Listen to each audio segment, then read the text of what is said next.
Coach, that's obviously one to remember for sure. Just the way you got there in the battle with Booker coming out and the kind of message that's sticking out to you right now about it. Yeah, a little bit of everything. First off, they're on a back-to-back. We just went through it where,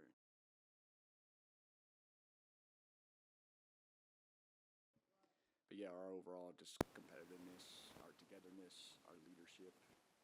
You saw Book come back out in the second half. Like, that doesn't happen every place. That doesn't happen with every superstar. We kind of stuck to what we do, though. If you play extremely hard, try to pressure, try to force turnovers, try to get the extra possessions to win the possession game and play fast. And obviously we got out. The fast break points are 28-2, but I thought even in the half court our pace was pretty good. We just kept getting to the next action, kept trying to move bodies offensively. And when you have 35 assists, that means we were doing some good things on that end. So, yeah, a lot of great things, but it's just the next step in the process, and we're going to stick to it. Tell when Booker hurt himself on the play, could you maybe just take me through that? When did you get the call that he wasn't coming back? I think it was on the finish on Hayes, where he went chest to chest and he finished, and he fell. And I don't think it was right away, but he mentioned it might have just been a couple plays after, and you could obviously see him trying to stretch it. At that point, we kind of know where these things head. So, but yeah, we'll take a look tomorrow. No more after that. Dylan, he just got on one of those nights. He had like 10 in a row, and that energy that you talked about he brings. How much was that part of what happened tonight? The way he basically took the game over. Yeah, huge. It was probably him there in the second, early third, and then Colin from there out. So this is what Dylan does. He plays extremely hard every single night, and he works extremely hard on his game.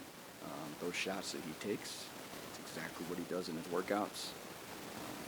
He's the ultimate competitor.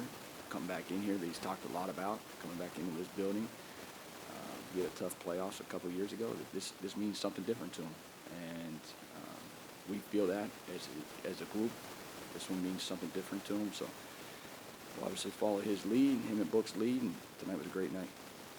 Hey, Coach. So, obviously, LeBron barely get a double-digit points today. What was something that you guys do, especially, or to lock him down, like nights tonight? I'm not sure it's any one specific thing. He's such an aggressive downhill driver. Like, we made an effort to try to get back in transition. It helps when you shoot 56 or 57%. It's harder for them to run in transition where he's so elite at. And then in the half court, we just try to show different looks, try to show bodies. But with any elite scorer in the league, it's the one-on-one defense, on-ball defense that is so vital. So, everyone had a little piece to it. Overall, good defensive night on some elite scorers. Has talked about, in the past, feeling like he was restricted offensively. What have you discussed with him in terms of his offensive progression and what kind of shots you want him to take and moving forward?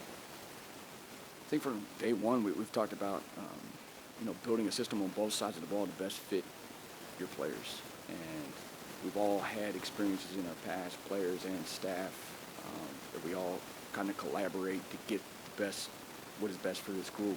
And as we're learning Dylan, we can watch all the film we want, but his work rate was so apparent day one in the gym. It might have been the first day he came on the plane toward the facility. Later that day, he's in the facility. That's just who he is. So he works incredibly hard. Obviously, to start the season, he was ultra aggressive, and we need it.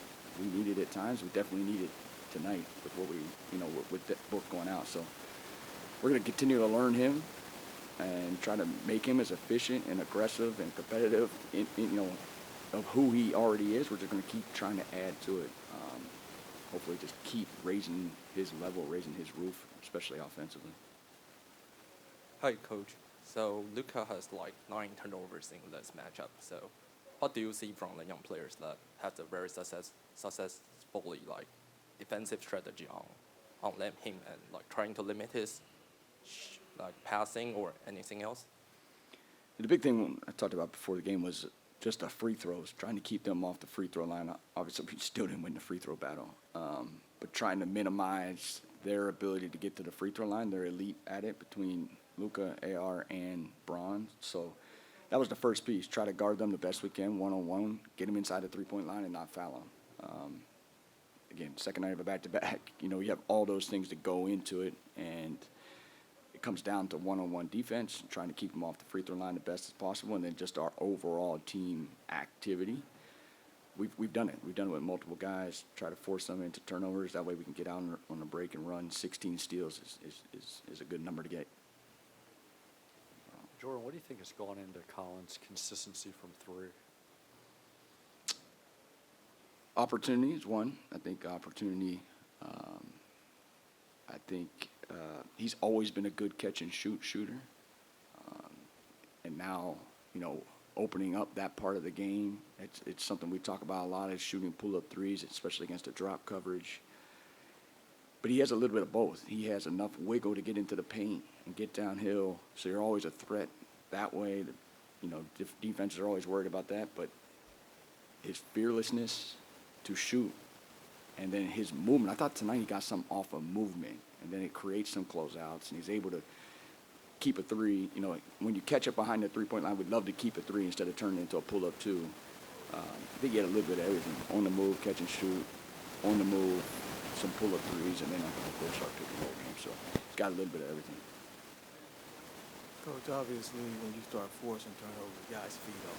They get extra energy from that. At what point could you sense that what we got can handle a little bit defensively, and now let's just keep it going in that direction as far as getting after it?